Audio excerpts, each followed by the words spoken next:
Hello and welcome to Taste of Trash. Today we'll be discussing Tomb Raider, originally released in 1996, developed by Core Design and published by Eidos Interactive.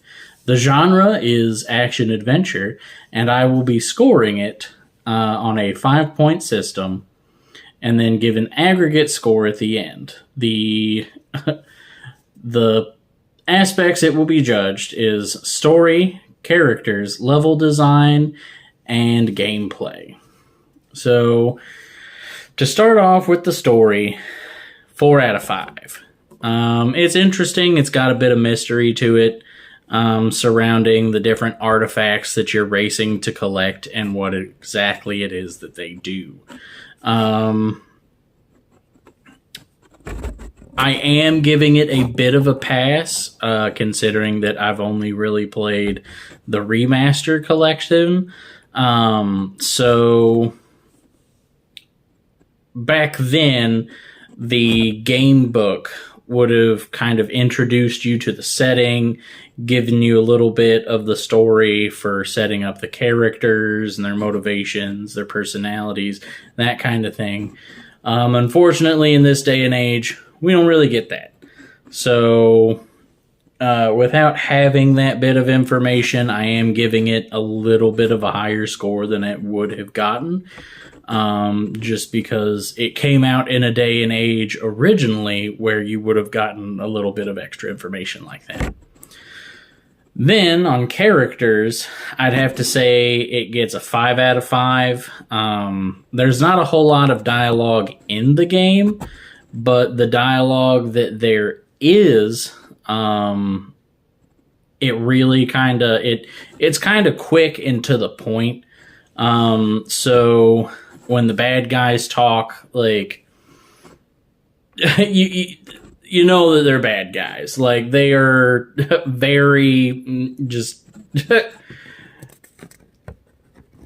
insulting and very violent with their words. The game kind of leaves it up to the action to do a lot of the heavy lifting, which the action done by the different characters, I think, does carry it a lot more. So that's why it gets a 5 out of 5, because actions speak louder than words. And they do definitely kind of leave the actions to do the majority of the talking. Then we have level design, which gets a 4 out of 5. Most of the segments of the game, because it's broken up into, I think, 4 or 5 segments, starting you off in Peru, and then I think you go to Greece, and then Egypt after that, and then I think it's Atlantis after that, but I could be wrong. It's been a couple months, so I can't quite remember, but I think it's those 4 segments. And there's multiple levels in each segment, and each segment does have at least one really kind of cool designed level, or it's like really neat the way that like they did the details and stuff, because there is a fair bit of detail in the levels and in the game overall if you're willing to kind of take the time and look at them and look for them. Even without the remastered graphics, if you go back and look at the original graphics, there are still a lot of really cool textures and stuff. Like even the way, like, I really like some of the like cave wall carvings and stuff that they did, even in the original graphics. Those are looking pretty neat. They look prettier in the remastered collection, for sure. But if you go back and play the original, there is still a nice little bit of detail for the time that the game was released. Now we come to gameplay, which gets a 3 out of 5. The game controls like you're holding the brick.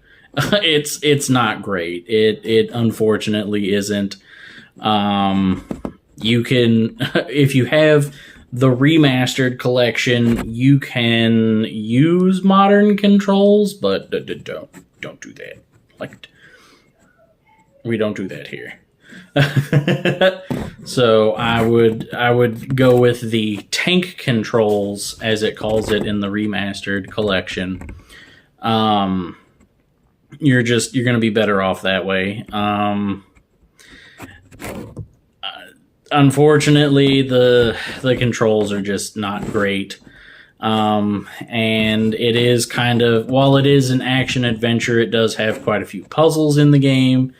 And some of the puzzles have a tendency to get somewhat tedious, especially with the way that a lot of it, it's a lot of them tend to be like timed jump puzzles and such that end up getting to be kind of irritating because you got to sit there and race back to the door.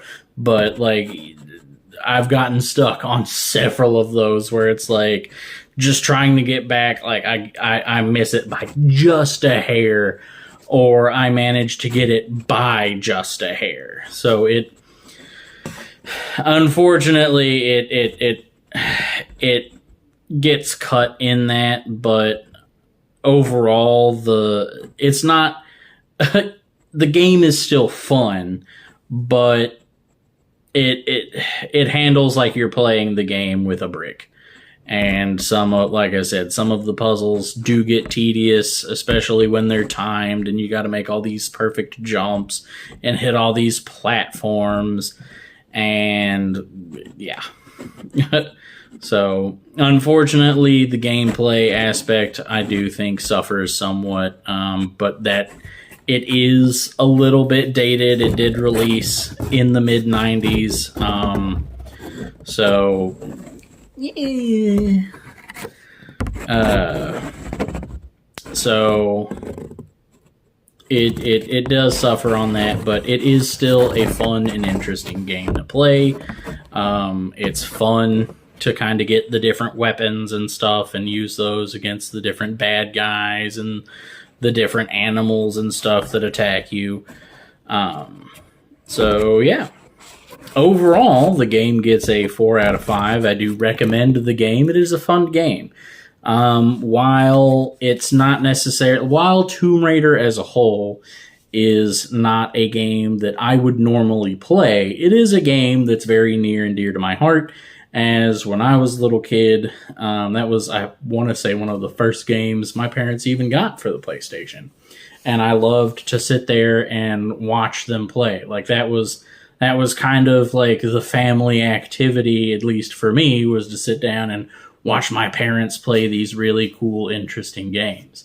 So, while Tomb Raider isn't necessarily something that I would find myself excited to play, I did play it for the nostalgia factor, and while I have had very numerous frustrations with the game, it is something that I have a love for, just watching my parents play and getting excited and getting scared by the different, like, high tension moments in the game where it's running away from boulders, or there's a big T-Rex coming to eat you, or various other animals popping up out of surprising places, or a bad guy descending a staircase that you just turned on to, or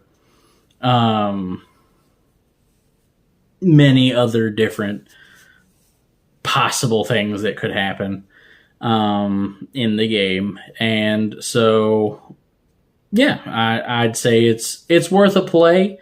But if it's not your cup of tea, that is understandable, as it's not necessarily mine.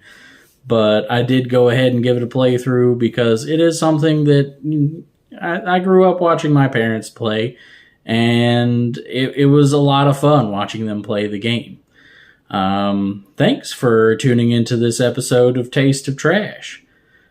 Hope to see you again next time.